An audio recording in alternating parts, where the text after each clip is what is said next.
결혼한 지 반년 조금 안 되었습니다. 저랑 남편은 당시 30살로 동갑내기 커플이었습니다. 남편은 군대 다녀오고 대학 졸업 후 취직한 지 얼마 되지 않은 상황이라 당시에 모아놓은 돈이 거의 없었어요. 저도 직장 생활은 결혼하던 당시에는 3년 차, 현재 4년 차로 경력이 어느 정도 긴 편이기는 하지만 사실상 일반 사무직이다 보니 연봉이 그렇게 높은 편이 아니다 보니 모아놓은 돈이 엄청 많지는 않았습니다. 제가 모아놓은 돈이 5천만 원이었고 친정에서 결혼한다고 사촌을 도와주기로 했어요. 그래서 제가 9천을 해가게 되었고 남편의 경우에는 모아놓은 돈이 따로 하나도 없었지만 시댁에서 1억을 해주기로 했습니다.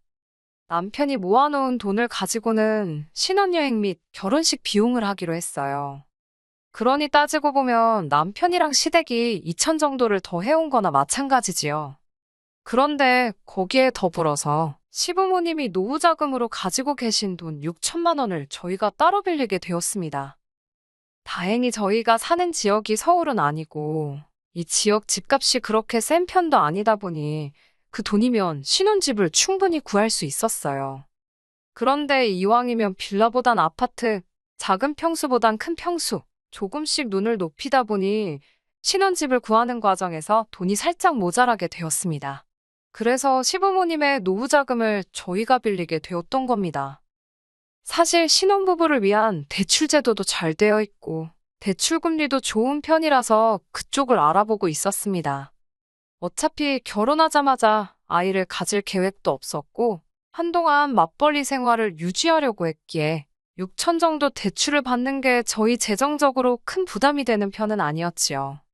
그런데 시부모님께서 저희가 대출을 알아보고 있다는 사실을 알게 되셨고, 그러면 은행보다 이자를 더 싸게 빌려줄 테니, 괜히 이자랍시고 은행 배불려주는 일 하지 말고 두 분 노후자금을 쓰라고 하셨어요. 저는 사실 내키지 않았습니다. 어떤 경우로든 가족끼리 돈으로 얽히고 싶지 않았어요. 저희가 빌려주는 상황이 아니고 빌리는 상황이었지만 제 입장에서는 그거나 똑같은 거라 생각했어요. 그런데 남편은 돈 한 푼이 아쉬운 상황에 절약을 할 수 있는 상황인데 뭐하러 거절을 하느냐 하면서 그냥 시부모님 돈을 빌려다 쓰자고 하는 겁니다. 이자를 은행보다 싸게 해주신다고 했지만 막상 돈을 빌리고 나니 은행에서 대출을 받을 때보다 0.2% 싸게 해주시는 거였어요. 대충 계산해보면 한 달에 7천 원 정도 되는 돈을 아끼게 된 거나 마찬가지입니다. 60개월 뒤에 갚기로 했는데 땅 파서 40만 원 안 나온다는 건 알지만 5년 동안 40만 원 아끼자고 은행에서 빌릴 수 있는 돈을 시부모님한테 빌리는 상황이 저는 석연치 않았습니다. 아니나 다를까 안 좋은 예감은 틀린 말이 없다더니 결국 이걸 문제로 이야기가 나오게 되었습니다. 시댁이나 친정이나 저희 신혼집에서 그렇게 멀지 않은 곳에 있습니다. 처음에 신혼여행 다녀와서는 당연히 친정과 시댁 둘 다 다녀오게 되었습니다. 맞벌이 부부다 보니까 둘이서 다 같이 쉬는 날은 주말 이틀밖에 없어요. 퇴근 후에도 시간이 있기는 하지만 보통 두 사람 다 일하느라 피곤해서 퇴근하고 나서는 보통 집에만 있지 활동적으로 어딜 다니거나 하지는 않는 편입니다. 연애를 적당히 오래 하기는 했지만 연인일 때랑 부부일 때 같은 데이트를 해도 다르게 느껴지잖아요.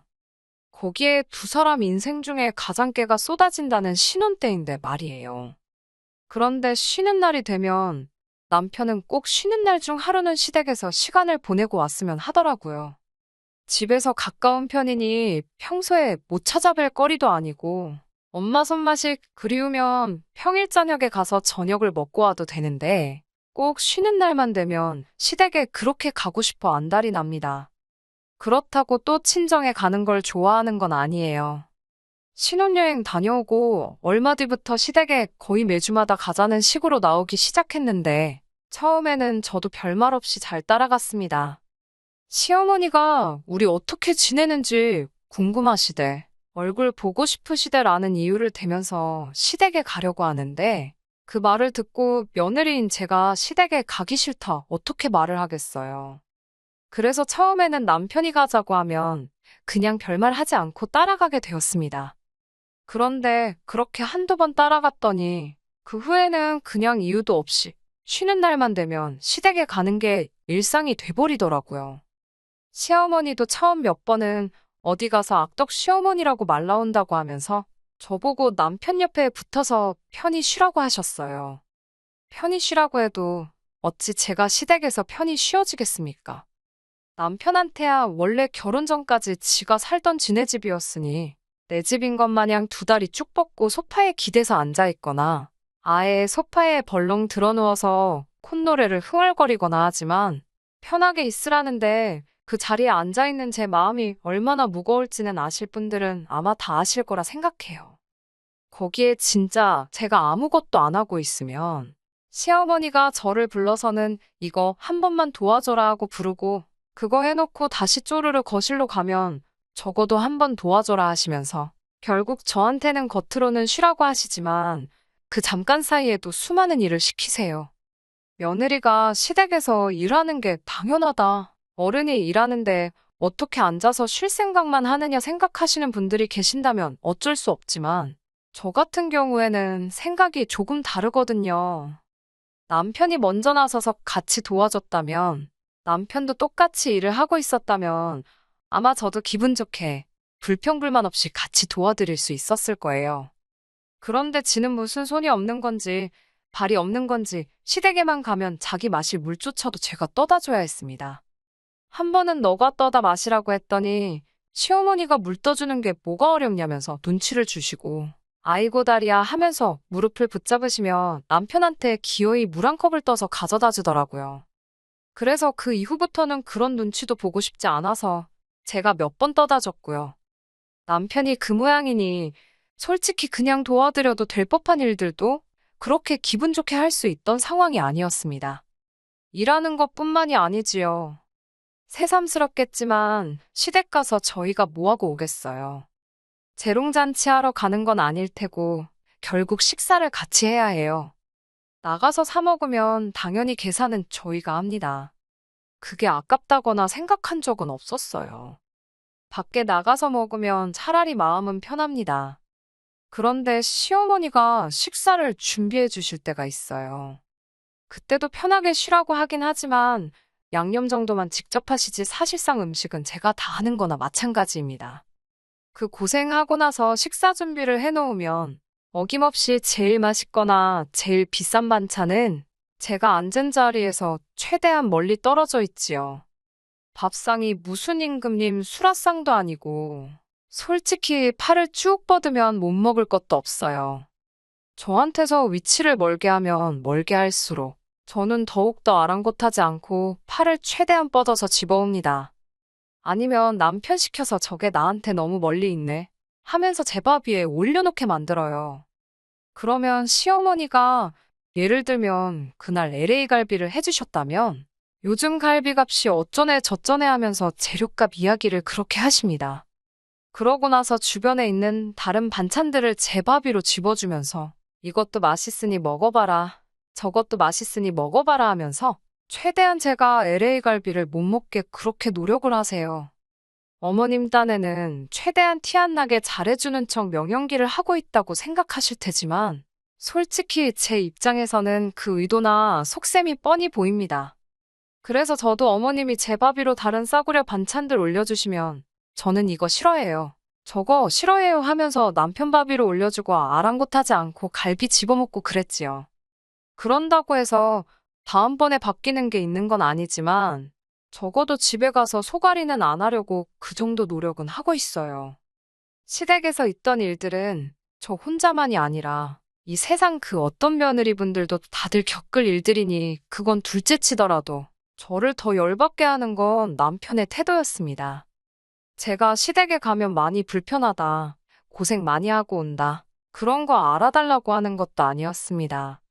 다만 남편이 둘이서 같이 쉬는 날 포기하고 저는 오히려 회사 다니는 것보다 더 많은 스트레스를 받는 건 아는지 모르는지 계속 시댁에만 가자고 하는 게 처음엔 이해가 가지 않았어요. 지 가족, 지 부모님 보고 싶어서 그러는 거 이해하겠는데 저도 제 가족이 있고 제 부모님이 있고 친정부모님도 저희 신혼집에서 엎어지면 코다울 거리에 계십니다. 그래서 매주마다 자꾸 시댁에 가자고 하길래 이번엔 그냥 넘어가선 안 되겠다 싶어서 남편이 시댁 가자고 선수 치기 전에 친정에 가자고 먼저 이야기를 꺼냈습니다. 그러니 남편이 대번에 처가에는 무슨 일로 가느냐고 묻더라고요. 거의 매주마다 시댁에 가서 시부모님하고 같이 저녁 먹고 오지 않냐. 나도 오랜만에 친정부모님하고 같이 식사를 하고 싶으니 이번 주는 시댁 말고 친정에 가자. 이렇게 이야기를 했어요. 제가 무리한 부탁을 한 것도 아니고 한 번 시댁에 가면 친정에도 한 번은 가자고 하는 말이나 마찬가지였습니다. 그런데 남편은 얼굴에 오만상을 쓰더니 친정에 가면 자기 불편하다고 갈 거면 저 혼자 다녀오라고 하더군요.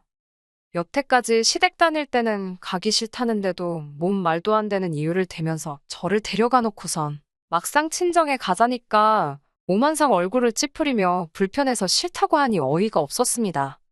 그래서 저도 똑같이 말을 했지요. 나도 시댁 가면 불편하다.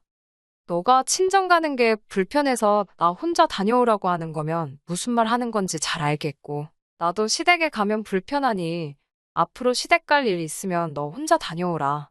한마디 했습니다. 그랬더니 남편이 그건 무슨 경우냐고 하더라고요. 경우는 무슨 경우냐고, 내로남불도 아니고 내가 시댁 따라가는 건 군말 없이 바늘에 실 가듯 따라가야 하는 거고, 너가 친정 갈 때는 너 기분 따라 가고 말고 정하는 게 말이나 되냐고, 불공평한 거 아니냐고 했습니다. 그러니까 남편은 그 상황을 가지고 원래 그런 거라고 하더라고요. TV를 봐도 어디를 봐도 남편이 마누라가 친정에 가면 마누라 친정 갔다고 좋아하는 장면은 있어도 남편이 시댁에 가면 여자들이 남편 시댁 가서 너무 좋다고 하는 장면 본 적이 없지 않냐고 하는 겁니다.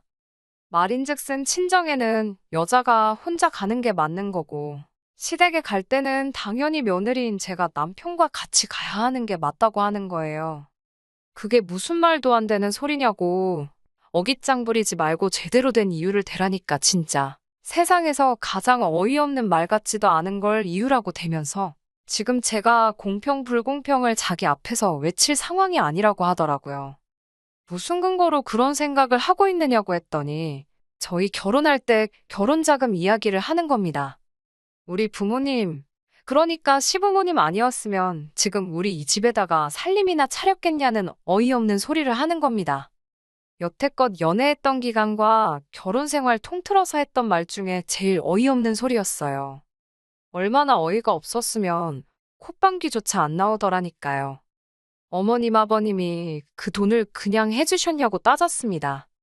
당장 두 분도 요즘 상황에 어디 투자하는 거보다 우리한테 이자 받는 게 더 이득이니까 그 돈을 해주신 거 아니겠냐 했지요.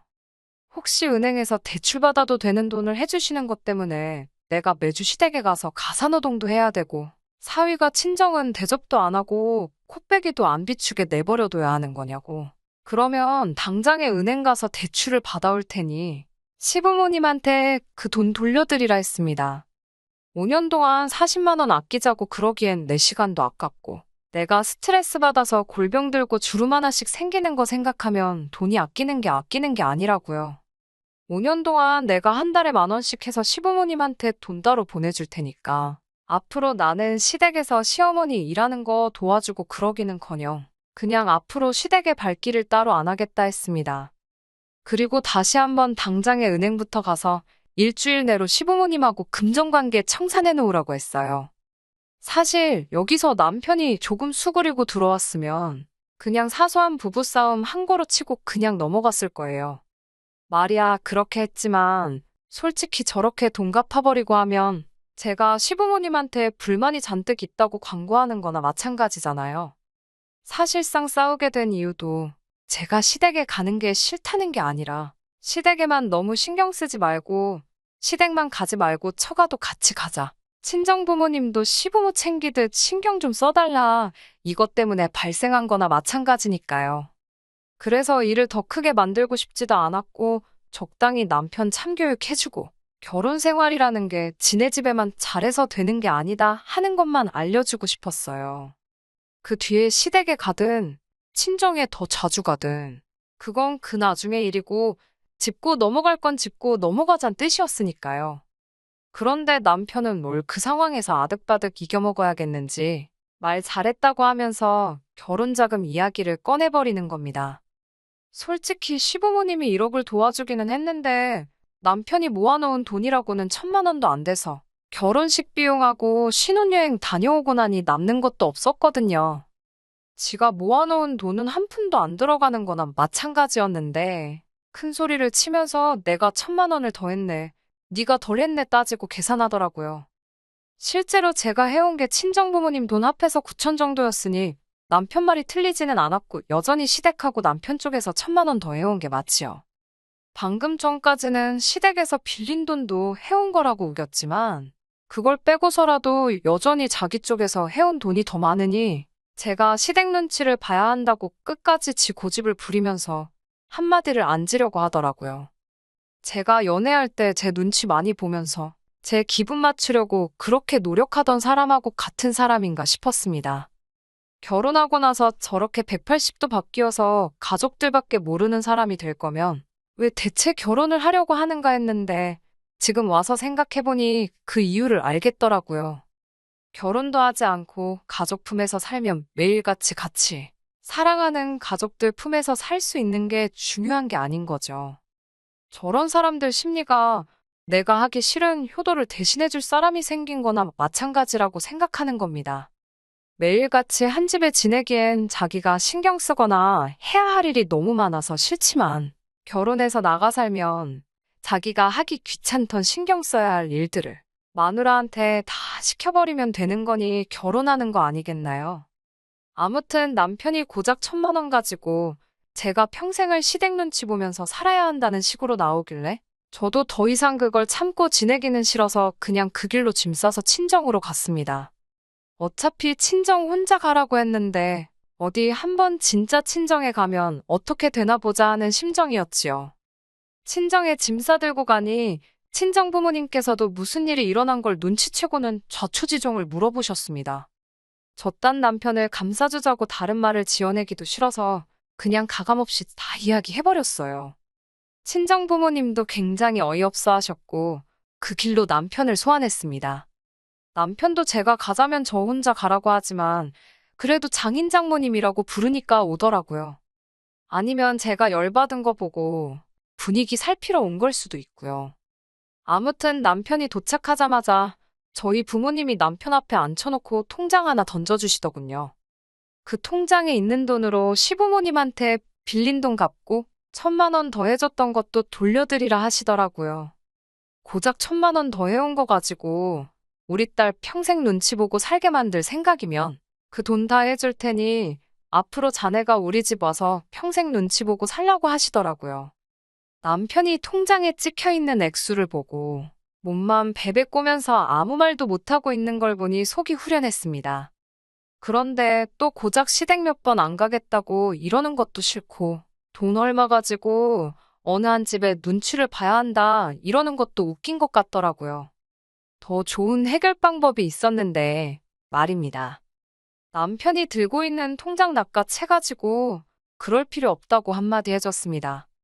그리고 그냥 그 길로 시부모님한테 가서 돈을 더 빌리던 신혼집을 팔아버리던 간에 결혼할 때 우리 집에서 들어간 돈 9,000만 원 다시 준비해오라고 했어요. 그리고 이혼하겠다고요. 돈 얼마 때문에 이미 남편과 남편 집구석이 어떤 사상을 가지고 있는지 그 밑바닥까지 다 보고 온 것 같은데 뭘 저희가 모자라게 했던 돈까지 메꿔가면서 상황을 바꿀 노력이나 할 필요나 있나 싶더라고요. 이렇게 살아봐야 앞으로 돈돈돈거리면서 그걸 가지고 안 봐도 될 더러운 꼴 보면서 살게 될 게 뻔한데 뭐가 좋다고 계속 붙어서 그 꼴을 보고 있어야겠나 싶었습니다. 차라리 더 늦기 전에 재빠르게 이혼해버리면 저는 저대로 눈치도 안 보고 남편이 자기 하기 싫은 효도 저한테 떠넘기는 꼴 안 봐도 되잖아요. 거기에 남편은 남편대로 그렇게 보고 싶은 부모님 찾아뵙기 위해 주말까지 기다릴 필요도 없이 한 집에서 같이 살면서 매일같이 엄마가 해주는 밥에 좋아하는 반찬 먹으면서 지낼 수 있는데 결혼해서 못 볼 꼴 보면서 참아가며 같이 사는 것보다 하루라도 빨리 이혼하는 게 서로한테 더 좋은 거 아니겠냐고 했지요. 그러니 남편이 어버버거리면서 자기 장인 장모님 눈치 보다가 이대로 있으면 안 되겠나 싶었는지 아주 이마로 바닥을 뚫어버릴 기세로 죄송합니다. 제가 잘하겠습니다 하고 석고대죄를 시작하는 거 아니겠어요? 친정 부모님이 그런 남편 모습 보고 용서해줘라 그런 말은 안 하시고 저만 쓱 쳐다보셨어요. 아마 저보고 제가 스스로 결정을 내리라고 하시는 것 같았습니다. 그래서 남편한테 두 번은 없다고 말하고 그냥 이혼하자고 했어요. 한 번 용서해줄 수도 있는 일일 수도 있지만 이미 반년도 안 되는 짧은 결혼 시간 동안 1,000만 원 더하고 돈 빌려준 걸 가지고 저희 집이 무슨 평생에 걸쳐서 갚아야 할 은혜를 입은 거나 마찬가지인 것처럼 생각했고 행동했다는 걸 보면 기회를 준다고 해서 바뀔 집구석이 아니란 걸 깨달았기 때문입니다. 그 뒤로 시부모님까지 나서가지고 자기는 그렇게 생각해 본 적 없다고, 나한테는 소중한 며느리고 딸보다 더 아껴졌다고 하시는데 그건 사실 부처님밖에 모르는 일 아니겠어요? 밥 먹을 때만 봐도 남편만 대놓고 맛있는 거 먹게 해주려고 하셨는데 그 집 구석 딸보다 더 아껴주셨다고 하기엔 가장 치사한 게 먹는 걸로 사람 차별하는 거라던데 말이 앞뒤가 안 맞는 소리나 마찬가지였습니다. 결국 남편과는 합의점을 찾을 필요도 없이 그냥 그렇게 결혼 반년 만에 이혼하게 되었습니다. 애써 참고 살바해야 차라리 이혼하는 게 훨씬 좋은 것 같아요. 요즘 금리가 엄청 올랐다고 하는데 그 뉴스를 보면 또 금리 오른 거 가지고 얼마나 생색을 냈을까? 혹시나 금리 올랐다고 이자도 더 받아야 한다 어깃장을 부리지 않았을까? 그런 생각이 드네요. 반년 만에 이혼하게 돼서 사실 주변에서 수군거리는 거 들어야 했고 눈치를 봐야 했지만 그거 길어봐야 한 달도 안 돼서 다 사라지더라고요. 세상 사람들이 생각보다 남의 일에 크게 관심이 없는 것 같더라고요. 괜한 걱정 때문에 아무것도 안 하고 참고 사는 것보다는 잠깐 눈치 보이더라도 속 시원하게 제가 하고 싶은 대로 사는 게 정답인 것 같습니다.